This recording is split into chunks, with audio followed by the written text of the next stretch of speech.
All right, so I think after this weekend, there's got to be some major takeaways from the Toronto Blue Jays series.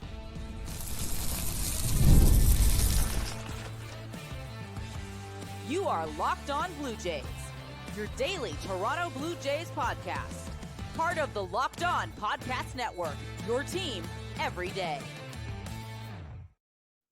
Welcome back to Locked On Blue Jays. Thank you for making Locked On Blue Jays your first listen every day. We are free and available wherever you get your podcasts and on YouTube, part of the Locked On Podcast Network, your team every day. This episode is brought to you by Monarch Money. Take control of your finances with Monarch Money. Use code LOCKEDONMLB at monarchmoney.com for 50% off your first year. As always, I'm Braden Iwasco. He's Carter First. You can find us on Twitter, Braden5 Iwasco. Carter First, too, as well, on our main one at Locked On Jays. As well, you can find us on TikTok and Instagram at Locked On Blue Jays as well. If you're new here to YouTube or you're listening anywhere else, make sure you hit the subscribe button on the YouTube page. It does help us out, and we're slowly growing, getting up there, and it's all thanks to you guys, so we do appreciate all of that. If you're listening anywhere else, head over to the YouTube, sub there. We got some stuff to get into. Some major takeaways is where I'm more leaning than super game specific. I think at some point we have to start looking at the Blue Jays as a whole and, okay, where are we seeing problem areas? Where are we seeing changes that can be made? And we have some comments from John Schneider and Ben Nicholson-Smith that can maybe give us some clarity moving forward throughout this year that we'll get into as well. And of course, as always, we will have a series preview as the Blue Jays look to move on to a new series. Carter, I guess before we get into game 1 and 2 specifically, I think the big thing I want to talk about again, and I think we've talked about this quite a bit lately, but it's timely hitting. It has plagued the Toronto Blue Jays all start of the season, and it's not seeming to get better. In certain situations, yes, but I think the runners left on base and in scoring position is the talk of the town when you're talking Toronto Blue Jays. So I don't know. Are you seeing the same thing I am? Is this the team's major problem right now? Is the runners left on base and not getting the timely big hit? I think that is the biggest thing is the timely hitting. Because when you look at the underlying stats, when you look at with runners in scoring position, when you look at when there's runners on base, the Blue Jays aren't that bad. But then it's really on game scenarios. And that's really where you have to use the eye test a lot of these times, where there's guys coming up in massive scenarios, bases loaded. There's guys coming up with runners on third and second. Whereas when you see runners in scoring position, there could be a scenario where you got a runner on third and it's a sac fly. You could have a runner on second. And yes, they are scoring like 1 run at a time. They are scoring 2 runs at a time. But the biggest thing with this Toronto Blue Jays team is that they just can't have the big inning. They always start out so hot. They always have runners on base. Maybe they do get that one hit. And there has been clutch hits, obviously, in this Cleveland Guardians series. Nathan Lucas had one. Alejandro Kirk had a nice double as well. So there are times in the series that they have had that timely hitting, but I think it's just compounding on like not just one timely hit, having multiple timely hits so they can have that big inning, score a massive amount of runs, have that 4 or 5, put up a 6 spot. So then you honestly, you want to score more runs throughout the game, but if you put up a 6 spot, your pitching should be good enough, and this team's pitching is good enough for the most part to be able to establish that lead and continue to hold that lead, especially if you're going to score 6 runs. Like the way the bullpen's been pitching, I know Yimi Garcia kind of did have a blow-up start, obviously, in that closing situation. But overall, when you have Jeff Hoffman, you have Yimi Garcia, you have, again, you can go down the list, Mason Flority's been really good, Brendan Little, and now they have some additions that we will talk about in this episode as well. If you're going to be in a spot where you can score 5-6 runs a game, this team is going to be set up for a lot of success, and this pitching is going to be able to carry them through those baseball games. Yeah, and we'll get into all that because I do want to talk about the Yimi Garcia situation and sort of what happened in game 2. But I guess let's start with game 1, Carter. I mean, you look back at that game, and really, I mean, it all starts off in the Blue Jays' favor, right? I think you want, again, you want them to be able to produce more. Again, you see 5 runs, and that's great. At the end of the day, 5 runs is great. But I'm still waiting for the one game where this team goes out and really makes a difference. You know what I mean? Like puts up a big score where it's not just a 3 spot, a 4 spot, a 5 spot. I'm looking for that explosion. So I guess that goes back to timely hitting. But back to game 1, obviously, Carter, they won that game. And honest to God, Chris Bassitt goes out there. He does give up 3 runs, but I think he looks very solid throughout most of this game. Again, there were some pitches that I wasn't a huge fan of when it comes to Chris Bassitt. He likes to sometimes do that high curveball as well. that sort of floats in there. And it worked. For the most part, it worked. But it's such a scary pitch for me that when I see him do that, it sort of makes me cringe a little bit when I see that curveball float high in the zone. Yeah, it's definitely not going to be something that's going to be nice for your heartbeat, and it's definitely going to keep you on your toes. You're not going to be loving that pitch. It's like 71 at the top of the zone. But how often are pitchers expecting a curveball at the top of the zone? And when you're Chris Bassitt and you have the pedigree that you do, you're a veteran in the league. He uses his pitches so well. He has a million of them, so he can always keep hitters on their toes. It's not like he's throwing that every single at bat. So I think, again, it is a risky pitch, but I think the risk reward scenario for Chris Bassitt, if you can get ahead is early on the count, especially you drop a curveball in. Nobody's expecting a high curveball first pitch, especially when you're Chris Bassitt and you have 7 other pitches that are debatably more effective than that curveball. But yeah, I don't mind the high curveball, but it's definitely going to suck if somebody is somehow sitting on that curveball, if they're sitting on off speed, and then they launch it 450 feet into the seats. But with Chris Bassitt, with how good he's been this year, like I've said already on this podcast, I think Chris Bassitt so far has been the best starting pitcher on this Toronto Blue Jays staff up to this point. So I think with a lot of these veteran guys, you do have to kind of trust their stuff, and they obviously trust their stuff as well, and that's why they are such good pitchers at the MLB level. Yeah, I mean, you got to look at Chris Bassitt's statistics, right? I mean, he's a sub-3 ERA guy to start the year, and that's what you're needing for him. Carter, what I want to get into, I guess, because like this game again, you get the George Springer home run, you get some timely hits by Nathan Lucas, Alejandro Kirk, and that's great. The issue is, and I'm going to bring this back to the point how I started talking about game one, is getting a bigger lead. And what this will allow you to do is to save your bullpen. Because, I mean, you look at this game card, the 5-3 win from the Blue Jays. You use Chad Green, you use Brennan Little, you use Jeff Hoffman. And that's great. But then what does that leave you for the next few games, right? You've used these guys up. So this is a big problem as well. I think overtaxing the bullpen. And that leads us sort of right into game two. That was the major point of contention throughout this series, I think, is overtax of the bullpen. You move in, and I guess I'm just going to take this into sort of the Jimmy Garcia of it all. And the underlying problem. The underlying problem is this team can't score enough runs to take a big enough lead where you don't have to use those big dogs from the pen. And Jimmy Garcia has been used so much as of late that at some point you got to ask the question of how much is too much. And yeah, again, do I love the decision of after you see that Jimmy Garcia doesn't necessarily have his best stuff to leave him in that situation where a guy can, score multiple runs, if not, the grand slam. But at the same time, it's Jimmy Garcia. He's been so good this year. Do you give him the benefit of the doubt? It's an interesting conversation. A lot of people were upset with John Schneider about leaving Jimmy Garcia in that game. And I don't know. I am upset as well at the result. But I think if Jimmy Garcia gets one more strike, we're having a very different conversation. And is this all in the fact of John Schneider's bad decision? No. You got to put this back on the offense as well, of being you need to score more runs. Not every game. You don't have to score 10 runs every game. But putting up an 8 spot where you have a 5-run lead, where you can go to the pen and pitch those lower leverage guys, you need that. And it's such a big thing right now for this team. And I think as this season progresses on, you're going to need to rest those relievers and the closer. And I think eventually, we've already seen it bite them. How many more times is that going to happen to this bullpen? That's my biggest question. Yeah, right now, Jimmy Garcia is on pace for around 70 innings, which is more than the predominantly throughout his career. Jeff Hoffman, we've been using a lot. He's had to come in multiple games this year, have a 2-out save, pitching multiple innings. So Jeff Hoffman not available, obviously, for this game. And most of the time when it is a guy like Jimmy Garcia, and it is a guy like Jeff Hoffman, I use this for a lot of the starting pitchers as well. If it's Chris Bassitt, if it's Kevin Gausman, Jose Berrios, for the most part, these guys are veterans. These guys are established at the major league level. These are your dogs. These are the guys you trust. A lot of the time, you do have a longer leash for these guys, but you got to use your eyes at some point here. Like, it is Jimmy Garcia. He hasn't given up a run at this point. I know he's been one of the best relievers in all of baseball this season, but clearly off the jump here, you can tell that he didn't have his fastball command. He walked 2 hitters. Jimmy Garcia never walks anyone, to be honest. So they've had a bases loaded scenario. You had Yariel Rodriguez available, and we talked about that notion where he has pitched 2 out of 3 games. You can just tell right off the bat, Jimmy Garcia did not look like the Jimmy Garcia that we've seen in every other start here. And when you have Yariel Rodriguez literally in the bullpen ready to go, and you can tell that Yimi Garcia is struggling, he's thrown 30 pitches in this outing.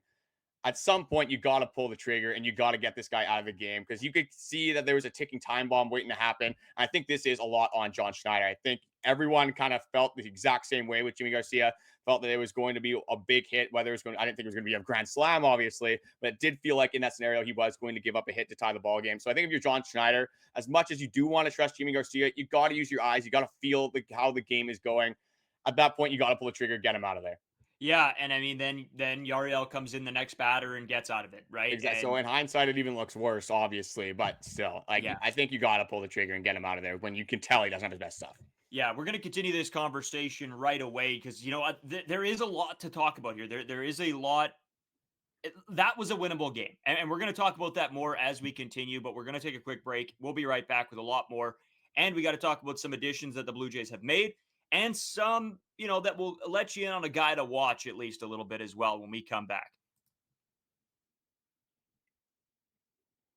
Today's episode is sponsored by Monarch Money. Ever check your bank account and wonder, where did all my money go? Between dining out, online shopping, and entertainment, it's easy to lose track. That's where Monarch Money comes in. Your personal CFO, giving you full visibility and control over your finances. Monarch Money isn't just a budgeting app. It's a complete financial command center. You can track all of your accounts, investments, and spending all in one place. So you can stop just managing your money and start building wealth. I've talked about this on the podcast before, but Braden has this issue with buying a million hats. This guy has about 35 hats in his arsenal. I think about 15 of them are Jays hats. He was spending a ton of money. Hats are not cheap anymore. I know they are nice, but he realized with Monarch Money, hey, I'm spending way more money than I should be on hats. I know I already have 30 of them. I don't think I need a 31st. So he got Monarch Money and figured out, hey, I should start budgeting with these hats. Maybe set a little bit of a limit monthly on how many hats I'm going to buy. So you can take control of your finances as well with Monarch Money today. Use code LOCKEDONMLB at monarchmoney.com for 50% off your first year. That's monarchmoney.com, code LOCKEDONMLB for half off your first year.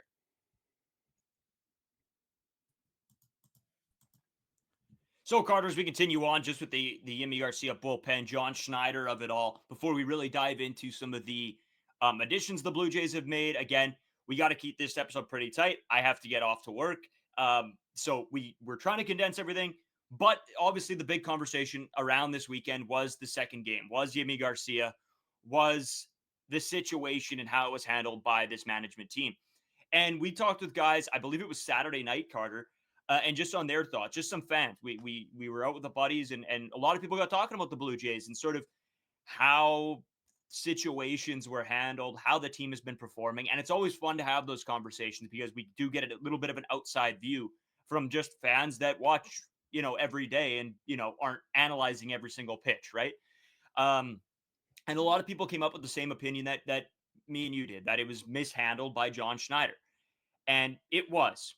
But at the end of the day, I think there are other problems that lead to that decision having to be made, right? And I talked about it. The fact that this team cannot score runs. And don't get me wrong, we are starting to see the power emerge from a lot of these guys. I mean, you see the Bichette home run at the start of game 2, which is great. You wanted to, you know, get Bo off and running, and his at-bats have looked good all year. So I really have no complaints there. But I need to see this start to manifest into more runs. I you know, solo shots are great. And, you know, it's hilarious. We were just talking about the fact that we need more home runs, but we don't just need more home runs. We need multiple run home runs. We need 2-run shots, 3-run shots. So when will this start to happen, right? It's great that Bichette can go up there and hit a solo shot. You want to see that happen, but that has to develop into runners on base and then getting that massive hit. And it all goes back, and I will harp on this probably till the day I die. Timely hitting is more important. Like, if you come up with a massive hit in a situation, I'm okay with you being a 240 hitter, but I need you to be hitting in the most valuable times. And I think that's something out of Santander and Vlad that we're really hoping to start to see develop this season. See, for me, I'm usually the first one to say that this offense is mediocre. This offense has not been up to par. I think in this game, you get 3 runs. You're up 3-1. You scored 5 runs the game before. You scored 7 runs in a Boston Red Sox game. Like, you have scored runs, at least very recently, obviously, in a very small sample size. You're up 3-1 in the 9th inning. That 3 runs at that point. Clearly, your pitching's been good. There's no reason you should be blowing that game whatsoever. So I think you're underplaying the John Schneider impact on this. I don't think you can blame the offense for that loss. They put themselves in a spot where they were winning in that game. They were up 2 runs in the 9th inning. Again, you got to trust Yimi Garcia, but everyone could tell. Literally everybody. My dad talked about this. We talked about it, obviously, on Saturday night. We had a few buddies as well. Literally everyone could tell, hey, Yimi Garcia does not have his stuff. This is not the Yimi Garcia that we're accustomed to seeing. And again, you have the guy being a little bit overworked recently, having to throw a lot of innings in very high leverage situations. So it's not, he's going out in a 7-1 ball game and, kind of just throwing pitches to get through the game. He's in a lot of high stress scenarios. And again, like when you're John Schneider and you've been with Yimi Garcia for the last 3 seasons, you've got to know that it was the time to take him out of the game. That is absolutely on John Schneider. I think that is John Schneider blowing this baseball game, unfortunately, for the Toronto Blue Jays. And they would have had a 4-game winning streak going into that 3rd game of the series. So you lose all of that momentum that you just did start. But besides that, you did mention, obviously, the Bichette home run. That was a funny conversation that I did have as well, because we were watching the game. And then after that on Saturday, we were talking to some guys, and they're like, oh, yeah, how's Bichette doing? He's playing well. I'm like, well, that's his first run he's hit since last year, May. And they're like, what? Like, there's a few, obviously, casual fans that aren't really following the Jays. But even they knew that Bichette usually is going to, randomly, accidentally walk into 10, 15 home runs in the year. May 27th, I believe it was, of 2024 was the last time that Bichette hit a home run for the Toronto Blue Jays. I know he had some injury troubles, but we can't have Bichette not hitting a home run for a year. Hopefully this is the monkey off the back. He looked pretty fired up in the dugout, obviously. Hopefully this can start that momentum and get that offensive breakout that we're both looking for. Yeah, exactly. And just going back to the point, I agree. I think this specific game is on John Schneider, but I'm almost at the point now where I'm past looking at game specific or not game specific, but I'm trying to look at the big picture when it comes to this team and what is going to affect them, maybe not in May, but what's going to affect them in August, right? And this is something again. So it's, yes, this game specifically, John Schneider needs to know better. He knows his guys. He knows who should be in what scenario and what the guys need to look like. No argument for me there, because me and you talked on the phone as literally right after the game and in the car, I believe we were chatting too. And we both said that just mismanagement of the situation. So again, a couple things I guess out of this is how many more times are we going to see John Schneider make a mistake without any repercussions happening is conversation probably that we're going to have this week at some point, and a very real conversation about John Schneider, because me and you said this team has not put John Schneider in a position to make a bad decision. And now we're starting to see this team succeed slightly. We'll see. Again, not going to overreact to anything, but they're playing better baseball, putting John Schneider in a situation to make a mistake. And of course he goes and makes a mistake. So big conversation to be had there. And we don't have, we have so much other stuff to cover that maybe this isn't the time and place. But maybe sometime this week will be. The other part of it, a big picture wise, is consistency with the offense. And that's something I'm really looking forward to having another probably big conversation about, because I think out of the couple things you take away from this weekend are that I think the good things in your head are this team's offense does look good. They did look better over these past 2 series. You have seen a resurgence, and that's something you really wanted to see. Time on the negatives, timely hitting, John Schneider making the wrong call. How taxed is the bullpen going to be? It's all little things you have to look at, not in the span of a series, but in the span of a 162 game season, right? So I think there's what this series has done for me is given me a lot more questions than it does answers to this baseball team and how they're going to play the rest of the year. I think, I don't know, are you on the same boat as me where you got a lot of questions for this, not just the offense, but this whole team is in general? Well, I mean, this season it's been all over the map, like in the most typical Toronto Blue Jays fashion, I guess, other than 2024. That season just sucked. But like we've had a lot of highs, we've had very low lows. The Toronto Blue Jays were almost on a 10-game losing streak. Thank God Devin Williams, especially for the Yankees. But at some point with these managers, like you're not going to get every decision right. Like when let's look back at the Boston Red Sox game when Vladimir Guerrero Jr. hits that 3-run home run. A lot of people saying they should have walked Vladimir Guerrero Jr. Alex Cora, you see the $500 million man obviously come up to the plate, swinging a pretty hot bat. A lot of people, that first base open. in hindsight's 2020. A lot of people are really mad at Alex Cora for pitching to Vladimir Guerrero Jr. But again, you had Santander coming up. Who knows what would have happened in that game? So you're not going to get it right every single time, but I thought this one was insanely obvious for John Schneider. And you brought up just the previous history, which is another reason why that I'm putting a little bit of emphasis on it, because every time that there has been, well, not every time, but majority of the time, it feels like that there has been a big moment when there has been a big decision to be made. John Schneider, time and time again, just finds a way to make the wrong decision and go against what everyone, like pretty much the entire fan base, seems to be on the same page about. But I quickly want to go over the new additions, obviously, for the Toronto Blue Jays. And there's multiple different ways we can look at this. So if you guys obviously were aware over the weekend, the Toronto Blue Jays made 2 massive signings. I think I'm really in love with one of them. I know you like this guy as well. The second one, I think he can be pretty productive, but this is why I'm really excited about Spencer Turnbull. We will start with him. With the Phillies last year, this guy is an absolute dog. He might have to work up. Obviously, he hasn't pitched at all this year, but there is something in his contract. They're both signed to major league deals, but with Spencer Turnbull, there is something in his contract that he can work up in the minor leagues. He can start to stretch out, kind of work up to that major league level, get the velocity back at the command back, just, get kind of back into the swing with baseball. And I quickly just wanted to go over Spencer Turnbull's stats. From 2024, this guy had a 2.65 ERA over 54.1 innings pitched, 16 earned runs given up on the season, 58 strikeouts, an opponent average of 188, and a whip of 105. So this guy was dominant last season. I don't know how he didn't get signed by anybody, but the other facet of this and the negative of this, obviously we'll go over the other signing as well, is that you make these 2 signings. In my head, that's not a good sign for Max Scherzer. That's not a great sign for Erik Swanson, because at some point you're going to have too many cooks in the kitchen with some of these injuries. I think they might be a little bit more serious than the Toronto Blue Jays were alluding to. Yeah, I 100% agree. I mean, you had that conversation actually Saturday night when we saw, or I think we saw them Friday with the decisions made, or that there was a possible decision incoming. But you're 100% right. This is an absolute precursor or insight into the injuries happening with Erik Swanson and Max Scherzer. To me, I don't think it's a good thing that we're not seeing Max Scherzer pitching and really having too many days where he's throwing. I think that it's a red flag. And then obviously the signing is a huge red flag. And Erik Swanson, we did hear that he was going for a second opinion or second MRI, Carter.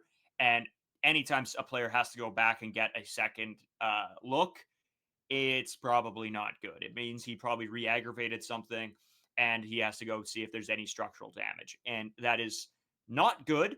But this, again, in a season of baseball, this is going to happen. You're going to have guys injured. And you can't expect to go through an entire season with no injuries. So this team has to be able to adjust and they have to be able to make moves. And are they the right ones? We don't know. Again, I know Alek Manoah has been looking good. New dad as well. So congrats, Alek Manoah. Hopefully when he's back, he's good to go. And he's the Alek Manoah that we've sort of all been waiting for to rejoin this Toronto Blue Jays team. But yeah, I think Turnbull, great move.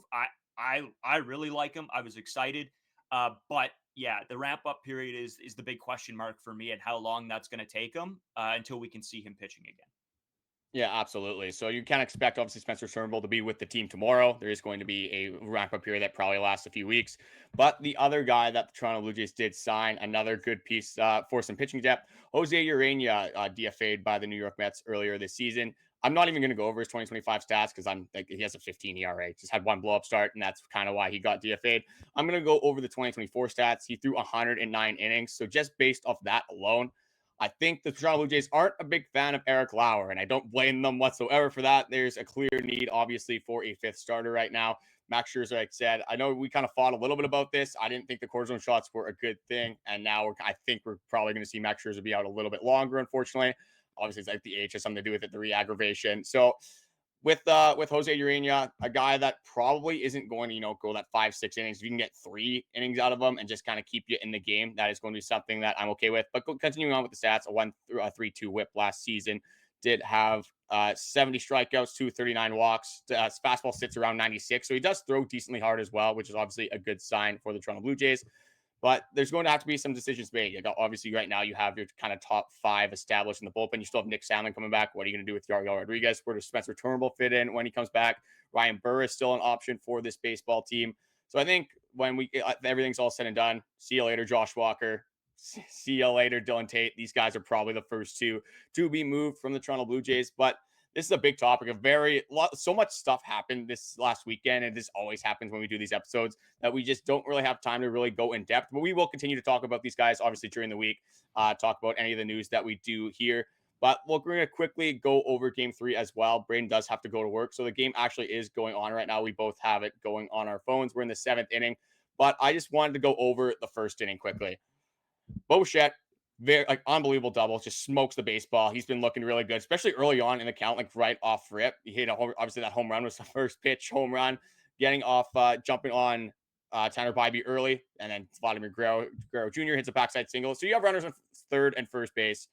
You have 0 outs, and in typical Toronto Blue Jays fashion, somehow that just, as of recently, it seems like they don't score the run, and it's absolutely insane. So I think Santander hammers the ball to first base.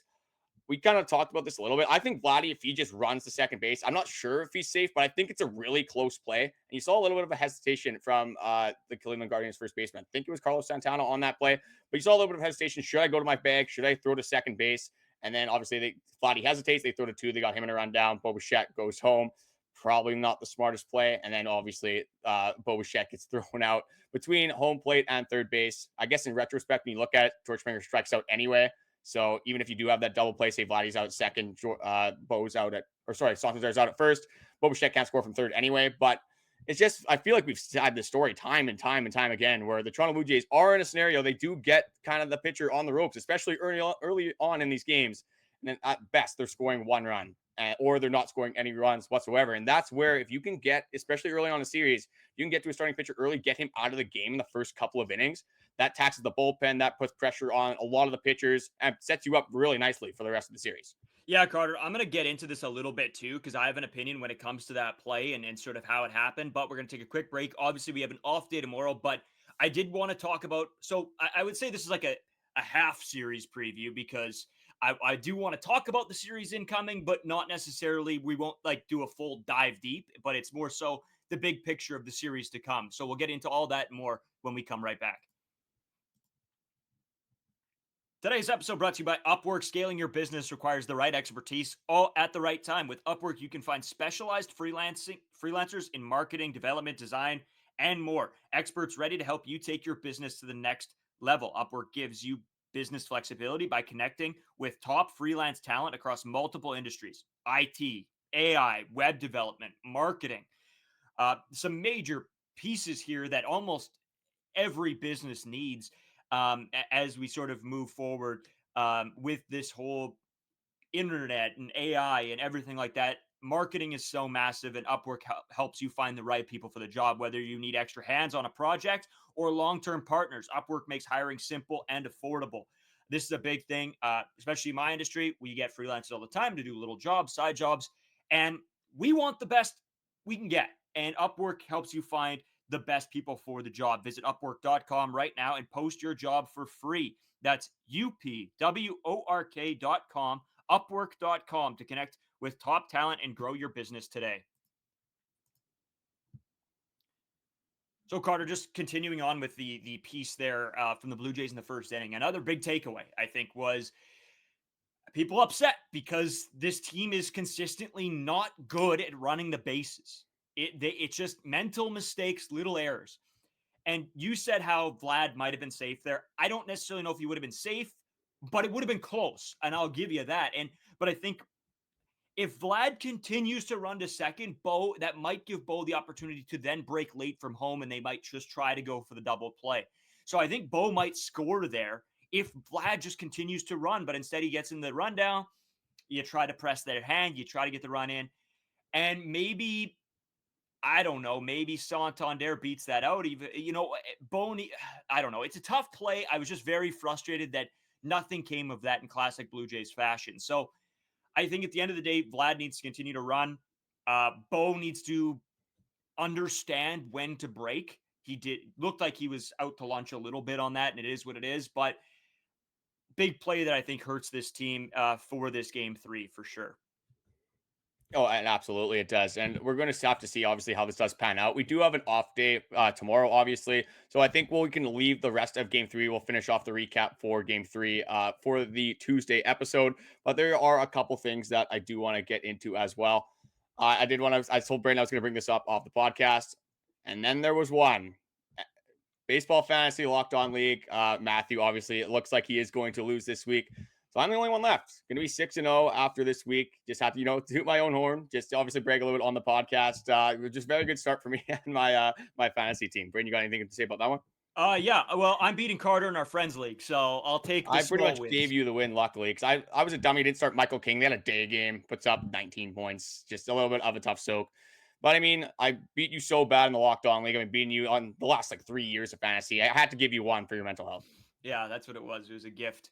No, and just yeah, it's just tough. It's tough to see Carter leading the league. Somebody take him down next week. I think it's Hofers have him next week, if I'm not wrong. It's Honey Nut Cheerios. That's the team name. I can't remember your name off the top of my head, but yeah, I know Braden's hating this right now, and that's why I'm loving it even more, because he does not want to see me succeed. So she's waiting for the day to probably bring it up on the podcast, ring the dinner bell, and say, "Hey, Carter finally lost. Let's have a celebration." Ding ding ding ding ding ding. Yeah, that's the part of that's the fun of it. Obviously, we obviously like to chirp with each other a little bit back and forth. We might engage a little bit with you guys, obviously, in the messages. If you guys beat up on us, let us know. I love the banter that we obviously have, whether it's on the podcast, whether it's fantasy, whether you're ranting about the Jays. That's why we do this. We want to hear your opinions and thoughts on this baseball club.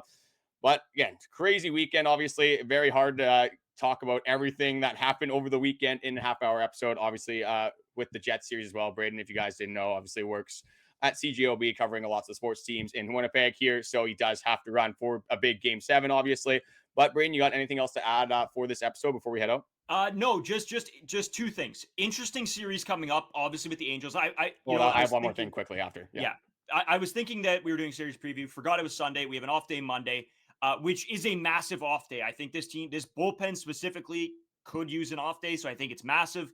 But I would say, and we'll get into more of this tomorrow, but talking about the next few series, I think this is a big time for the Toronto Blue Jays to really push the pace and really get above 500. And we'll see if they can do that.